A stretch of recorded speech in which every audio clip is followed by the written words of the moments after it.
Have you ever caught your reflection in a photo, not a mirror, a photo, and thought, that doesn't look like how I feel inside? If that's ever happened to you, I want you to stay right here with me because I think I know exactly why. It's rarely your face, it's almost always your hair, and three specific habits most of us picked up decades ago and never once questioned. Stay with me because by the end of this, you're going to want to walk straight to your mirror. Hello, gorgeous. Welcome back to Ageless Sophistication, the channel for women who believe elegance doesn't come with an expiration date. I'm so glad you're here today because this is one of those conversations I've wanted to have for a long time. Here's something nobody tells you plainly enough. Looking beautiful after 60 was never about chasing youth, and it was never about spending more. It's about understanding shape, softness, and where your hair actually sits against your face today, not the face you had 30 years ago. Get that right, and a 5-minute style at home can make you feel like the most put-together woman in the room. So let's walk through this together, one habit at a time, because I promise you, by the time we're halfway through, you'll already be thinking of someone to send this to. Before we go further, if this is your first time here, welcome. I'd love for you to consider subscribing because every week we talk honestly about looking and feeling elegant at this stage of life, without any pressure to look like anyone but yourself. Let's start with the one nearly every woman over 60 has done at some point, myself included. The flat, straight down the middle part worn out of habit more than intention. Here's why this one sneaks up on us. When we were younger, our faces carried a bit more natural lift through the cheeks and forehead, so a centered part simply framed things softly. But as we age, that same part starts drawing a hard, straight line right down the middle of the face, and it can make things look a little heavier than we actually feel. I heard from a woman in this community once who'd worn a center part her entire adult life. She never thought twice about it until her daughter snapped a candid photo of her at dinner, and she barely recognized herself. Not because she looked older, she said, but because the photo looked tired in a way she simply wasn't. She tried a side part the very next morning, nothing else changed, and 3 different people told her she looked refreshed that day. The fix really is that simple. A slight side part, even just an inch off center, paired with a touch of lift at the root, changes the whole geometry of your face. It opens things up instead of closing them in. I'll ask you honestly, when's the last time you tried parting your hair a different way just to see? Tell me in the comments, because I think most of us haven't touched our part since we were 35. Now let's talk about long hair worn all one length with a hard, blunt edge across the bottom. This one feels like it should be timeless, and that's exactly the trap.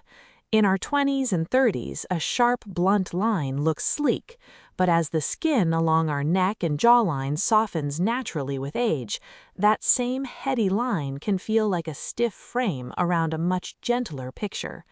The hair stops moving with the face. I know a woman, sharp as they come, who kept the same blunt cut she'd had since her 30s because, in her words, it's just easier. And it was, in the chair. But she told me once that her hair had started to feel like it was wearing her instead of the other way around.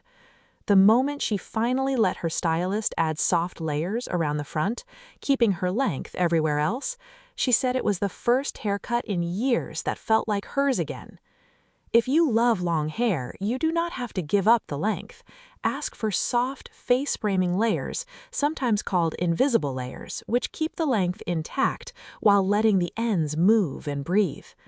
Let's talk about the sleek, tightly pulled back bun next, because I know this one is going to stir up some opinions in the comments, and that's fine by me.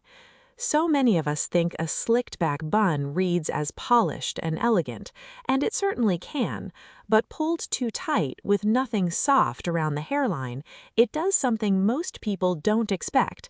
It pulls the skin taut at the temples and forehead, and instead of looking smooth, it can actually draw more attention to fine lines, not less.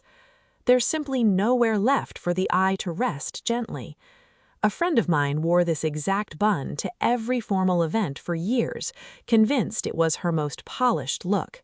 It wasn't until a makeup artist at a wedding gently pulled a few pieces loose around her face and said, "Just trust me," that she saw what softness could really do. She said she barely recognized how much warmer her whole face looked in the photos that night. The fix costs nothing. Leave 2 thin pieces loose near your temples before you secure the rest. That small imperfection is what makes the whole style feel effortless instead of severe. Now, before we move to the next few, because honestly, these are the ones I get asked about the most, do me a small favor. If any of this is already making you look at your hair differently, tap that like button. It genuinely helps this conversation reach more women exactly like you. And if you've got a styling question of your own, leave it in the comments. I read every single one, and yours might just become a future video. Let's talk about heavy, blunt bangs cut straight across the forehead.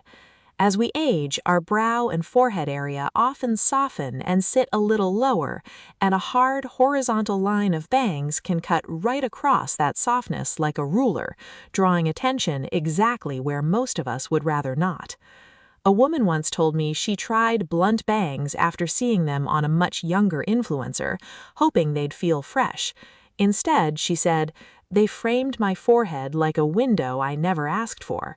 She switched to soft side-swept bangs 2 weeks later and said even her husband, who never comments on hair, noticed she looked lighter somehow.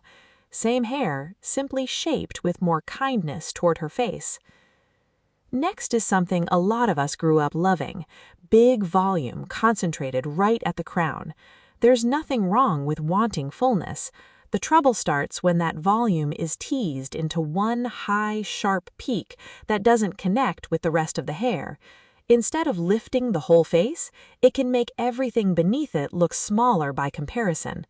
A woman once told me she'd teased her crown the same way every morning for 30 years, a habit passed down from her mother, until she placed an old photo next to a recent one and noticed her hair hadn't changed at all, even though her face had softened beautifully with time.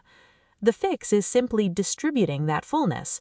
A little left at the crown, blended with soft volume through the mid-lengths, so everything feels balanced from root to end, not stacked up top like a hat. Here's one that isn't about the cut at all, but it changes the feeling of everything on this list, and that's hair color sitting too dark against your current skin tone.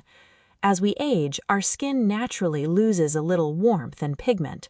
A deep, rich shade that looked stunning at 35 can, decades later, create a contrast so sharp it draws more attention to shadows and fine lines, not less. A woman once told me she held on to the exact same near-black shade for over 20 years because it felt like part of her identity. When she finally let her colorist soften it with warm caramel pieces around her face, the biggest surprise wasn't looking younger, it was needing far less makeup because the contrast around her eyes had already softened on its own. You are not being asked to give up your color, just gently adjust it to match where your beautiful skin sits today. And finally, the one I promised would send you to the mirror, the plain, practical ponytail pulled straight back with absolutely no shape. It feels safe, it feels efficient. So many of us default to it on busy mornings.